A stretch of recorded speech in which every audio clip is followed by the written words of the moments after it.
कि वो सीढ़ियां चढ़ के गई और लिफ्ट में नहीं गई, और क्या।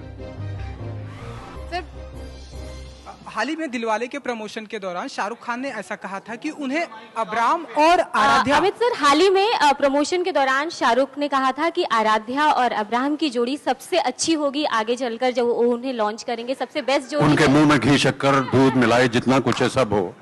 Thank you. Hello Bachchan sir, Shivangi here from live India here. मेरा सवाल आपसे है कि हाल ही में एक केंद्रीय मंत्री नितिन गडकरी जी ने बॉलीवुड की एक बड़ी अभिनेत्री आशा पारेख जी पे ये इल्जाम लगाया है कि उन्हें पद्मश्री अवार्ड मिला था और वो पद्म भूषण अवार्ड के लिए उनके घर 12 माले सीढ़ियां चढ़कर गई थी, जो उन्हें बहुत खराब लगा था। तो इस पर आप इंडस्ट्री से हैं सर, आपकी क्या प्रतिक्रिया? आपने उनके साथ भी काम किया है सर। आशा पारेख जी गई जी, आशा पारेख जी लिफ्ट बंद था और वो 12 माले सीढ़ियां चढ़कर गई थी, उनसे ये कहने कि पद्मश्री नहीं, मुझे पद्म भूषण मिलना चाहिए जी। तो आपको लगता है तो आपको क्या लगता है कि इस तरह से छवि खराब करने के लिए इस तरह मुझे से लगता है कि वो सीढ़ियां चढ़ के गई और लिफ्ट में नहीं गई, और क्या। सर, इस तरह से अवार्ड को लेकर अगर कोई नेता किसी बड़े आर्टिस्ट पे आरोप लगाता है तो आपको लगता है कि ये इस तरह की आरोप लगाया होनी उससे चाहिए? पूछिए, और जिन्होंने दरखास्त की उनसे पूछिए, हमसे क्या पूछ रहे हैं। You know, please, you know what you do when you ask questions like that, you actually demote the beauty of this press conference to something else. So please don't do it. Thank you very much. Amit ji, आपके दाहिनी हो जी। जैसा मैं उनकी बात को उधार लूंगा, रचनात्मकता की यही खास बात है कि कौन किसे रच रहा है पता नहीं चलता। जब आप इन नए टैलेंट्स को, इन यंग टैलेंट्स को देखते हैं और जब काम करते हैं और उनका पर्दे पर हुनर सामने आता है, तो किस तरह का, क्योंकि हर दशक में आपने तमाम अदाकारों के साथ काम किया है, तो आपके लिए ये अनुभव कैसा था? मेरा बहुत बड़ा सौभाग्य है कि मुझे अवसर मिलता है इनके साथ काम करने का, और जब भी मैं इन लोगों के साथ काम करता हूं बहुत ही आश्चर्यजनक हो जाता हूं, क्योंकि इतना खूबसूरत काम करते हैं ये सब। अपने अंदर बहुत सारी कमियां जो हैं वो दिखने लगती, और मैं उम्मीद करता हूं कि उनसे कुछ सीख सकूंगा, क्योंकि ये जितनी भी नई पीढ़ी है ये इतने टैलेंटेड हैं और इतने वेल प्रिपेयर्ड हैं कि मुझे बड़ा आश्चर्य होता है। अद्भुत इनका एक कलाकृति है इन सब की। और जब भी मैं आजकल के फिल्में देखता हूँ मुझे समझ में नहीं आता कि अपनी पहली या दूसरी फिल्म में इतना बढ़िया काम कैसे कर लेते हैं ये लोग। मैं तो आज भी 45 साल बाद भी सीख ही रहा हूँ, लेकिन वो सब तैयार एकदम आते हैं। Okay. मेरा ये सौभाग्य है कि उनके साथ मुझे काम करने का अवसर मिलता है। ओके अमित जी, मेरा सवाल आपसे है। सर, फरहान आपको लक्ष्य फिल्म में डायरेक्ट भी कर चुके हैं और इस फिल्म में मेरे ख्याल पहली बार आपके साथ कैमरा शेयर कर रहे हैं, स्क्रीन शेयर कर रहे हैं। He is a better actor और बेटर डायरेक्टर? ये दोनों ही सक्षम है ये। और जब ये डायरेक्टर होते हैं तो डायरेक्टर होते हैं, जब ये कलाकार होते हैं सह कलाकार तो सह कलाकार होते हैं।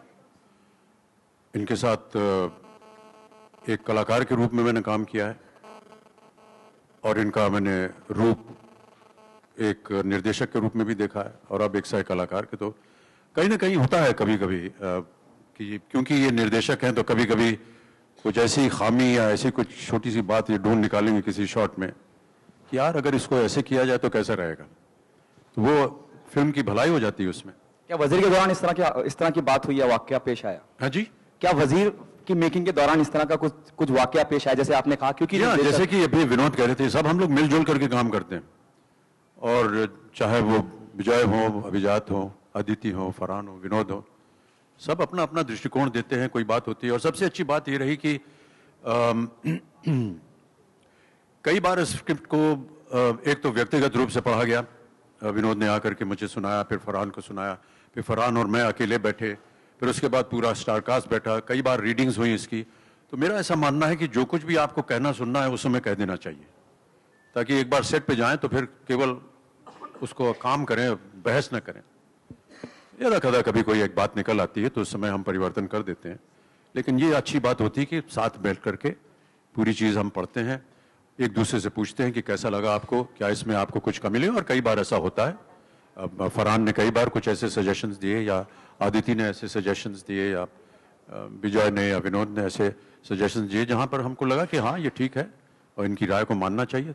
वो उसी समय हम लोग तय कर लेते हैं ताकि जब सेट पे जाएं तो कोई बहस ना हो। अमित जी, आप किसी भी बात का जिक्र करें या कोई भी बात आपसे पूछी जाए, आपका कुछ भी कहना बहुत मायने रखता है।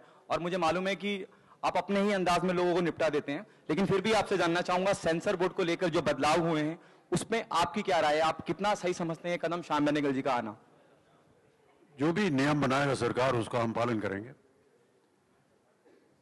श्याम बेनेगल जी आए, आपको लगता है कि चीजें बदलेंगी जिस तरह से पहले हम उम्मीद कर रहे थे, कुछ बदलाव आएंगे? ये भी सरकार ने ही बनाया उनको ना, तो हम देखते हैं अब वो क्या बनता है। इंडस्ट्री के दो दिग्गजों को इस तरीके से लड़वाना, नहीं लगता आपको कि सरकार को ये उन्होंने कुछ गलत किया है? किसको लड़वा दिया? मतलब दो लोगों को दिलवाले को और उसको एक दूसरे के सामने खड़ा करवा दिया, दोनों ही दिग्गज हैं। प्रहलाद जी भी अपनी तरफ। ये तो सरकार नियंत्रित करेगी कि क्या करना चाहिए। I think we'll stick with the film and take the last question. इन दिनों कैसी चल रही है आपकी फटफटैया, अगर आप बताना चाहें?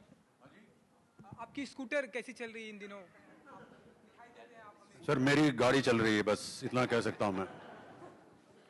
आपकी कृपा से, आपकी दया से चल रही गाड़ी। वो मेरी एक फिल्म है सर, जो जिसकी मैं शूटिंग कर रहा हूँ कलकत्ते में, उसमें मैं फटफटिया चला रहा हूँ, तो उसका जिक्र है। वैसे इस फिल्म में इन्होंने व्हील चेयर भी बहुत अच्छी चलाई है, तो आप जरा व्हील चेयर पे ध्यान दीजिएगा। कितनी अच्छी तरह इन्होंने चलाई है। एक्चुअली आप देखिएगा ऑटोमेटिक है, तो बहुत खूबसूरती से इन्होंने व्हील चेयर चलाई है।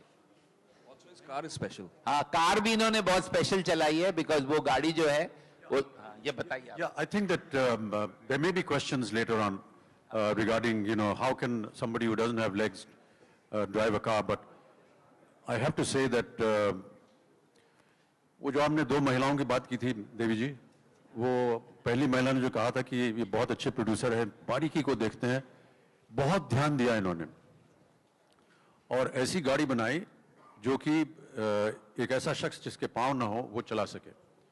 तो ब्रेक जो है वो हाथ में, स्टीयरिंग व्हील दूसरे हाथ में, एक्सेलरेटर के लिए एक अलग यंत्र था वहाँ पर।